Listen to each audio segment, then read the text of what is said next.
Maslahatdan oldin aytmoqchimanki, Qur'oni Karim oyatlarini va suralarini yodlash uchun urinib qiynalish huzur halovatdir. Baxti saodatdir.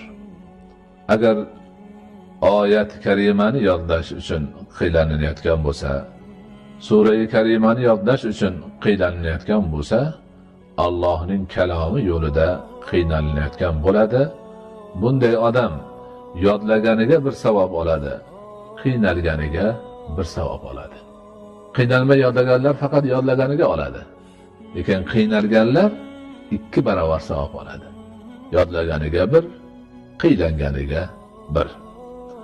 Bunday qiylanish baxtli qiylanishdir, saodatli qiynalishdir, ajr savobli qiynalishdir.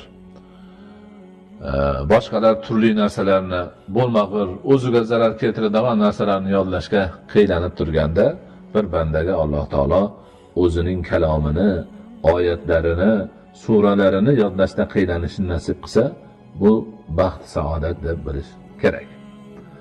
Endi savob, ajr boshqalardan keyin shu ko'proq yodlash ma'nosini bo'ladigan bo'lsa, oyat va suralarni yodlashni osonlashtirish uchun taqvo qilish kerak. Imom Shofiyning mashhur baytlari bor. Shakawtu liwaqi'in su'a hifzi fa awsani bi tarkil ma'asi dedilar. Imom Shofiy rahmatullohi alayhni Vaqi' degan ustozlari bor.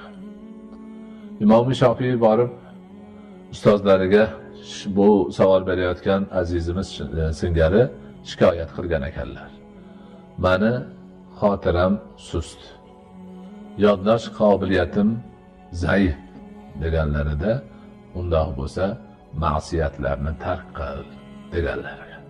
Ya'ni gunoh ishlarni qilish, ko'rish, hayoliga keltirish insonda yodlash qobiliyatini yo'qolishiga sabab bo'ladigan narsalardan yoki zaiflashishiga sabab bo'ladigan narsalardan ekan. Ayniqsa Qur'on oyatlari va suralarini yodlashni niyatida turgan inson o'zida taqvoni mujassam qilishga harakat qilishi kerak. Ana o'sha taqvo mujassam bo'lsa, xotiri jam bo'lib, yaxshi bir ehtimom bilan harakat qilsa, inshaalloh oyat va suralarni yodlash yengil bir holatga o'tadi. Undan keyin har bir inson o'zining tuzilishi, qobiliyati, jumladan yodlash qobiliyatini hisobga ham olishi kerak. Hamma bir xil bo'lavermaydi. Alloh taoloning berishi har xil.